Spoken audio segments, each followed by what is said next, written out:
What is going on, everyone? Today is the day MLB The Show 21 is out. One of the biggest things that they add to this game is revamped pitching, pinpoint pitching. We're going to talk about pinpoint pitching a lot today. We're going to practice, try to get better at pinpoint. And just in general, I'm going to give you guys some tips to help you guys understand how pinpoint pitching works, or just in general, pitching in MLB The Show. Hope you guys get better at pitching and things that can help you succeed in Diamond Dynasty or any part of the game. What is going on, YouTube? I appreciate you all stopping by. My name is Scann, in case you don't know me. We do all MLB The Show gameplay tips, Diamond Dynasty tips, things like that on the channel here. So, if you have not hit that subscribe button down below, make sure you do. We did a hitting tips video. We did a custom stadium video. We have all those things all prepared, good to go. So, if you want to watch more of that, things like that, make sure you check out this playlist up here with all my tips and go through it and see if there's anything that you need to improve on. Also, I do stream on Twitch. You should stop by the Twitch channel down below. Have any questions to ask me, you can check me out over there and ask in the chat. Or just in general, if you want to watch me play and watch my gameplay and then take any pitching tips from how I pitch in the game, that's a great way to watch it. Just watch me play the game. So yeah, without further ado, let's get right into the pitching tips. We're going to go into our main menu here. We're going to go into our settings. We're going to make sure we all have the right settings set for our pitching. So let's go to our settings here up top. Go to gameplay. We'll hit R1 and go to pitching. Now we have our different pitching settings. The key thing with pitching is this pitcher interface. There are a bunch of options. There's meter, analog, and now pinpoint pitching. I suggest if you are brand new to the game, like if you've never played MLB The Show before and you want to just get into the rhythm of pitching, I would say for the first little while, I was just doing either meter or pure analog pitching, just so you can get your footing, get used to things with pitching. But honestly, even if you are relatively new, I recommend that you guys try pinpoint pitching. This is a new interface they added this year. This has the most user control, almost like how I suggest with hitting, people use zone. This pinpoint pitching has the most user input.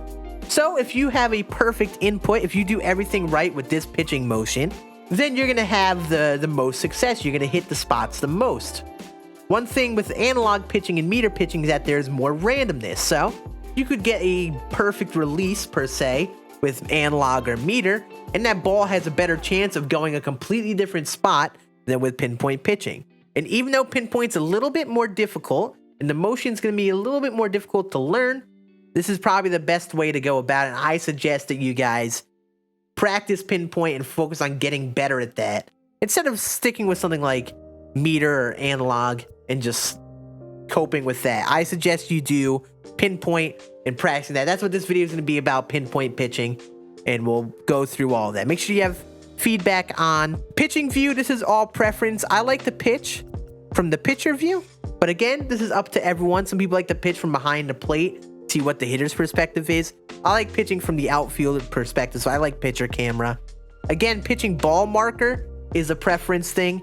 Pitch trail, I suggest doing if you're newer to the game, just because it shows the exact path of the ball.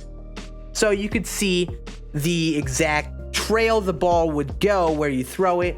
This helps with pitch sequencing and tunneling, and I'm going to be using this for now.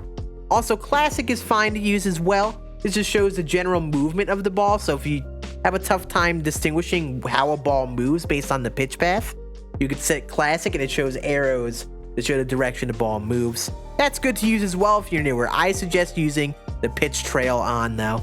Again, it's just a preference thing. And other than that, that's all there is with pitching. Make sure you have those things set and you are basically good to go. And we're going to go into custom practice. Almost like with hitting, custom practice is a very good way to practice your pitching. So we'll go into custom practice. All right, custom practice. Go to pitching. We're going to use Pedro Martinez. He has a nice little pitch mix of a couple fastballs. He has a slider, changeup, and curveball. He has a nice little mix of different motions to practice. So we're going to do that. We're going to show the batter. So here's what we're going to do. We're going to practice just in general how pinpoint pitching works first. What does the meter mean? What does all this timing stuff mean to the left? And how can you read this meter so you could time up everything? So first, you're going to select the pitch. On the meter, it's going to show the motion you have to follow to do that pitch well. So I'm going to hit X to throw a fastball. So what we're going to do, as you see here, we are moving with the left stick where the pitch goes. As you see, that little blue circle on the bottom moves. So if you aim to the left, you have to, with that final movement, aim a little bit to the left. And if you aim to the right, you have to aim a little bit to the right, and so on and so forth. Move that final movement into that blue circle. So what we're going to do with the fastball, I'm going to show you on the stick here. We're going to move the stick down, then move it up. Then once we move it up, we're going to wait a few seconds. Then we're going to move it back down to where that blue circle is. So let's do that right now. Okay, I was a little bit off, but still wasn't bad. So you see all the timing and the indicators on the left side. First of all, you have your timing with the first motion. The first motion has its own timing. There's a blue circle on top of the big white circle. That blue circle indicates your timing. It starts out very wide, and it gets smaller and smaller and smaller. And once it reaches its smallest point, that's that perfect timing for that motion. So you want to time the motion at the right pace, so you're not going too fast or too slow. So you finish with that circle being basically closed. If you go too fast, you see that blue circle is going to be very big by the time you finish. So you want to make sure you go at the right pace so that blue circle is as small as possible when you finish up your motion. Now there's another blue circle at the bottom, at that other blue circle where you got to do that final downward movement. And when that circle gets as small as possible, you want to do that final movement down so you time it right. If you're early or late on those, that's what that early and late timing, or too fast and too slow timings, mean on the left side. Then you have your accuracy, which is just how accurate you followed the motion. So we'll throw another fastball here, and now you'll see what I mean. So we got the accuracy pretty well. I was early with that release. I was a little bit early when trying to time that final downward movement, and I was a little bit inaccurate with it. So let's do this again. See, my timing was a lot better on that downward movement, but my accuracy was a little off on the first one and a little off on the last movement.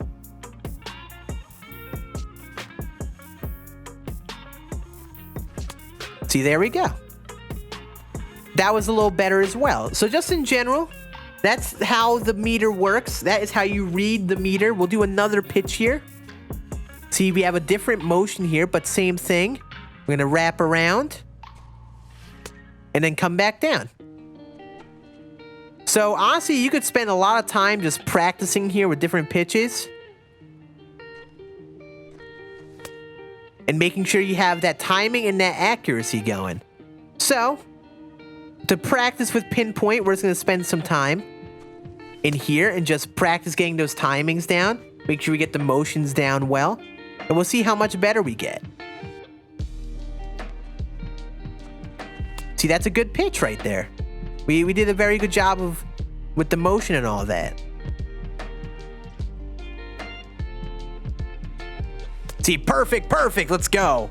See, when you do everything perfect or nearly good input like that, then you're gonna basically hit the exact spot you want, which is why you want to use Pinpoint Pitching over the other inputs. So yeah, now we have our general rhythm of how the meter works. How do you read the meter? How do you read the timings and the accuracies on the left side? Now we have a general idea how that works. Now let's just talk about pitching and how I like to approach pitching. If this year is anything similar to MLB The Show 20, which I bet it will be, hitting is really the dominant part of the game. Just in general, when you play a good hitter, a lot of times you won't be able to pitch very well to get outs. A lot of times you have to find ways to practice pitching to induce weak contact and not trying to get strikeouts all the time, and just trying to pitch and hit the right spots and sequence your pitches properly, to mess with timing, get them to chase pitches, and so on. So this is about being smart with when to throw certain pitches and when to sequence your pitching. So a lot of this is just based on, for me, I like to react to hitters' timing. So we just did team practice. We just set it so we're facing Aaron Judge here. So now he's actually going to be swinging at the plate. So just in general, a big thing we want to do is react to your opponent's timing and choose your pitches based off of that. So what I'm going to do is I'm going to throw a fastball inside to start. Let's see how well he's timing a fastball. All right, we hit our spot, threw it inside. He was late on the fastball. Okay, so he's late on the inside fastball. When we're playing online and we're playing against a real opponent, if they're late on a fastball like that, now we know we can come back to that later in the at-bat very likely. Chances are a lot of people like to hit sitting for fastballs, kind of like I liked how to play. But just in general, if people are going to be generally behind a fastball, you know you could throw that, say, inside, and either get him to swing and miss or just induce weak contact. So we're going to come back to that. We threw the fastball inside. Now I'm going to throw a breaking ball away. Since he just missed on the fastball and he's late, he's probably going to be sitting dead red on the fastball. And if I throw him a breaking ball, probably won't easily adjust to the slow pitch. All right, we hit our spot.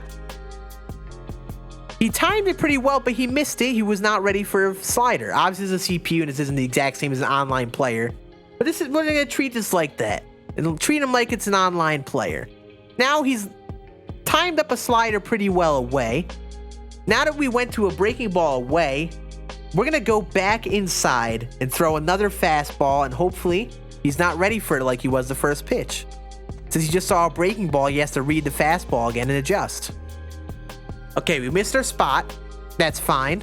A lot of times when people are pitching, they try to go for one pitch and they miss their spot a bit. They just give up and don't go back to it.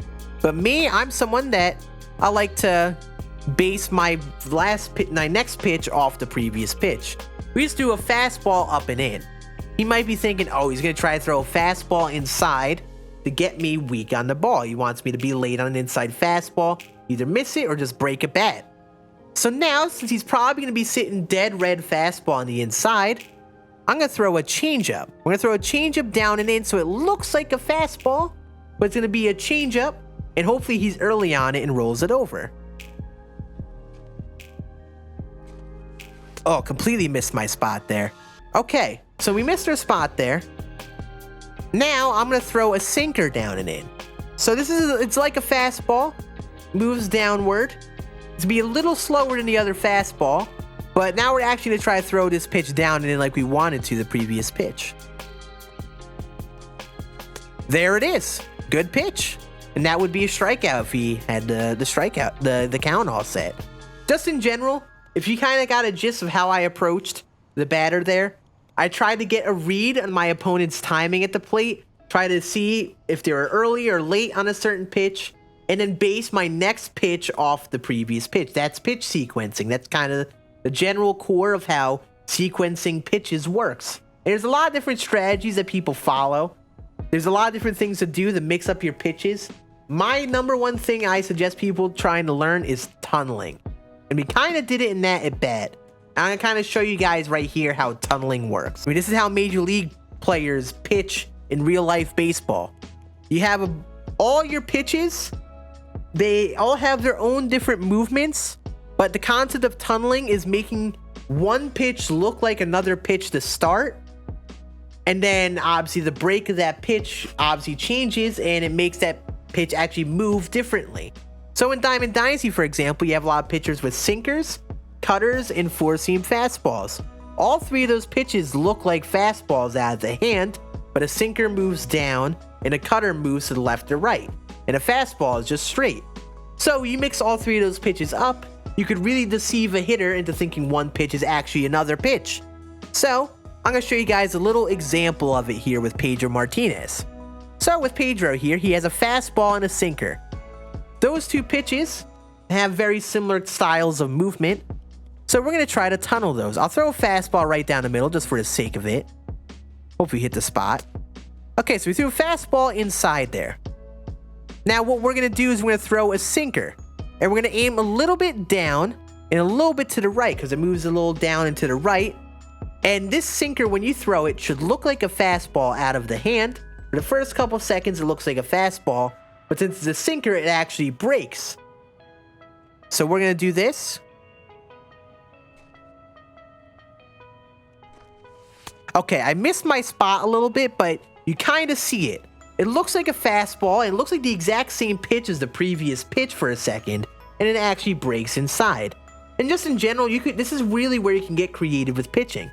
So, we had our 2 pitches there. We can tunnel those off each other. So a good way to use it in a game, for example, is say in that at bat with Judge. Let's put Aaron Judge here.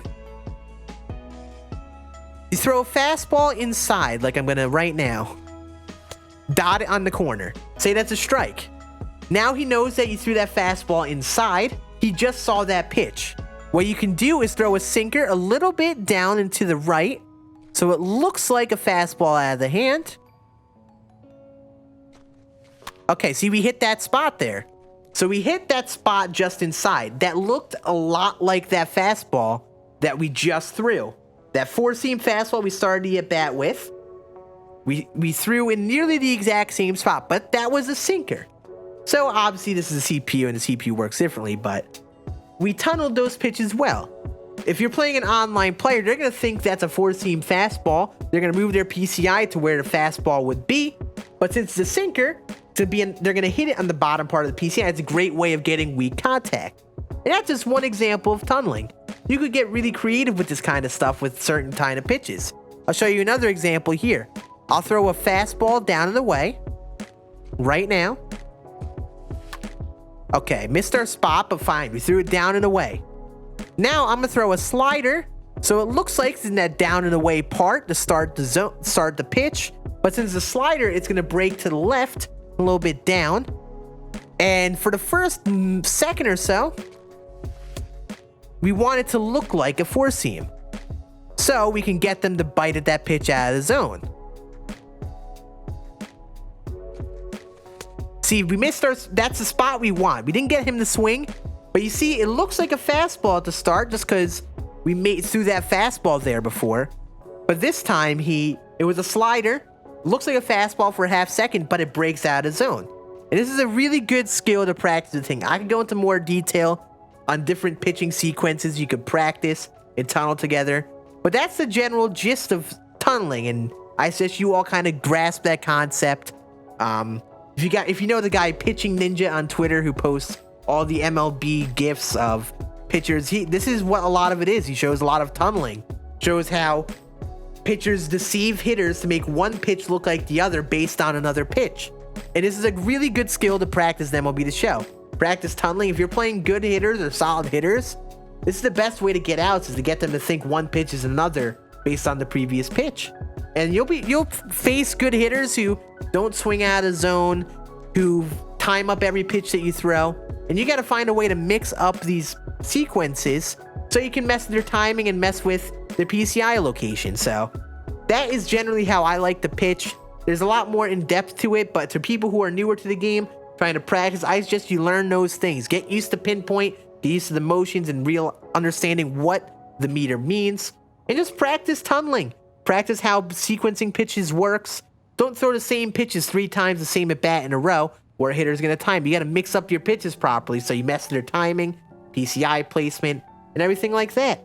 And that's basically it that goes to the core of pitching. There's a lot more in depth. I can make more down the road. If you enjoyed this tips video, make sure you hit that thumbs up down below.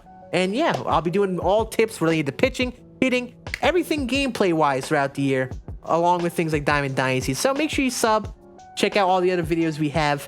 And yeah, that's going to be it for me today. Have a great rest of your day. Enjoy MLB 21. And I will see you all in the next one. Deuces.